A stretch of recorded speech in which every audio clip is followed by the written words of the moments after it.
Seguimos en la escuela de filosofía Agnus Dei y en el tema 4 sobre filosofía de la naturaleza, en concreto la lección 13ª.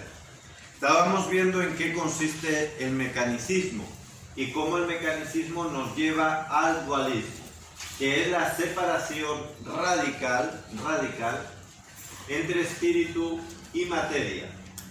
Y esta separación radical o este dualismo, que es una nota característica del mundo contemporáneo, ha dado a luz dos influyentes escuelas. Por una parte el idealismo y por otra parte el materialismo, que aparentemente son opuestas, pero en realidad son las dos caras de la misma moneda. Es decir, están mucho más cerca de lo que parece. Son simplemente versiones distintas del mismo dualismo que tienen la base este mecanicismo que acabamos de explicar. ¿Qué es el idealismo? Cuyo padre, ya hemos dicho en otras lecciones, es Kant, Immanuel Kant. El idealismo parte de que es nuestro pensamiento, nuestra subjetividad, lo que marca la realidad. Todo lo vemos de acuerdo a nuestra forma de pensar, hasta el punto de que condiciona la propia realidad o el propio conocimiento. El materialismo es el que dice que lo espiritual no es más que un producto de la materia, como un epifenómeno sin consistencia propia. Ambas corrientes, además, también practican lo que se llama la mentalidad progresista, que se desarrolla sobre todo en el siglo XIX y en el XX, según la cual, según esta mentalidad progresista, como estamos en la época de la ciencia, en la época de la técnica y del progreso, pues todo va avanzando hacia adelante. La sociedad ya no puede retroceder, sino que siempre va a ir mejorando. Alguno me preguntaba, ¿no?, ahora en el intermedio, me decía, siempre los mecanicistas o los idealistas, incluso podríamos decir los materialistas, aunque en este caso aquí no, pero un mecanicista o un idealista, por ejemplo, es una persona sin fe. Pues no tiene por qué, porque lo específico del mecanicista no es que niegue la fe, lo específico del mecanicista es que separa, aísla la fe de la realidad tangible, de la realidad material. Pero hay muchos mecanicistas, y los hubo, que eran profundamente religiosos, entre ellos el padre del mecanicismo, René Descartes, o el propio Malebranche o Leibniz. Y ellos intentaron, pues de alguna manera, salvaguardar su fe. ¿Cómo lo hacían? Si por una parte dicen que el mundo material actúa como una máquina con reglas matemáticas y que lo espiritual no tiene ningún vínculo estructural, un vínculo real con lo material, entonces ¿cómo salvan su fe? Bueno, ellos dicen Dios, de una forma voluntarista, es decir, porque Él quiere, pero sin ninguna lógica interna, porque Él quiere, hace ese vínculo entre ambas realidades, entre lo religioso y lo material. Pero de por sí, estructuralmente están separados. Por lo tanto, esta respuesta de este voluntarismo divino o de este Dios arbitrario no es la respuesta correcta, ni de tipo filosófico, ni teológicamente hablando. Y es importante también que nos demos cuenta cómo este error del dualismo, de la separación radical de fe y ciencia, de fe y materia, pues influye en nuestra vida cristiana. Porque tanto idealismo como materialismo son, lo hemos dicho hace poco, el mismo error, aunque con diversas caras.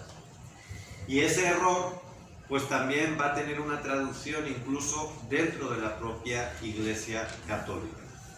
Sobre todo en dos corrientes. Por una parte, el espiritualismo desencarnado, que dice que lo único que importa es precisamente el espíritu, lo sobrenatural, lo trascendente, y desprecian por eso las realidades temporales.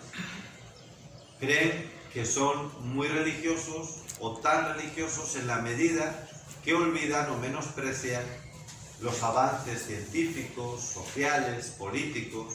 Son los que dicen que la fe no tiene que meterse en la política, o que fe y economía son cosas distintas, o que fe y cultura pues mejor tenerlas separadas. Eso es el espiritualismo desencarnado. Y la otra corriente, que sería la traducción de este dualismo, es el secularismo progresista, o el progresismo a secas, que también existe dentro de la propia Iglesia, y que dice que la fe, como es algo, según ellos, que no es verdad, pues difícil de concretar, la fe realmente donde hay que medirla es solo en los avances de tipo social, político que hagamos.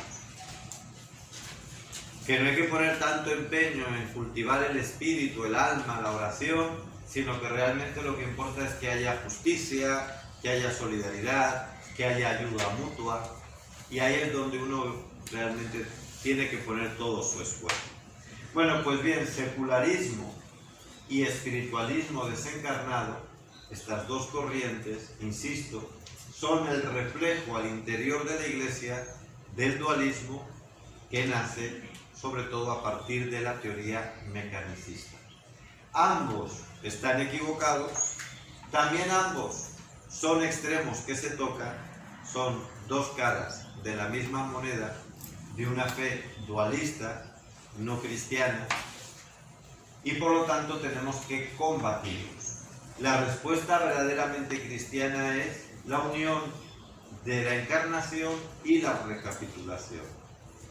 La fe que se encarna, pero que sabe que ninguna realidad temporal es suficiente y plena, sino que todo debe recapitularse en Cristo. Más consecuencias del mecanicismo, más consecuencias. Ya hemos dicho, nos lleva al dualismo. Este dualismo implica separar espíritu y materia, separar fe y razón, separar religión y ciencia, separar alma y cuerpo, separar cielo y tierra, y ahí pueden seguir con estos falsos opuestos, porque no son en realidad opuestos, son complementarios. En la fe encarnada y de recapitulación no hay contraposición entre espíritu y materia. Son realidades distintas, pero inseparables, como el dogma de Calcedonia. Dos naturalezas, la humana y la divina en Cristo, que son diferentes, que no se pueden confundir la una en la otra, que no se pueden tapar, pero que tampoco se pueden separar. Y mucho menos contraponer, mucho menos. Pues así pasa entre espíritu y materia, fe y razón, religión y ciencia, podríamos decir también religión y política, religión y economía, religión y cultura, etc. Y por eso decimos que este dualismo es la verdadera tragedia de nuestro tiempo, tanto para los creyentes como para los que no lo son, porque los que no lo son se ven privados de la riqueza que supondría la integración de estos dos polos complementarios. Desde muy pronto hubo voces que se levantaron contra el dualismo, y aquí hemos resaltado la de un gran filósofo, Blondel, que vivió entre 1861 y 1946, y que rechazaba el dualismo con estas palabras: la materia no es una sustancia aparte de la fe. La materia cumple una función esencial en el plan total del universo, incluso en el mundo espiritual. Aquí podríamos recordar aquello que decía San Ireneo en los primeros siglos del cristianismo. Decía, la carne es el quicio de la salvación. La carne es la columna principal de la salvación. Caro, cardo, salud.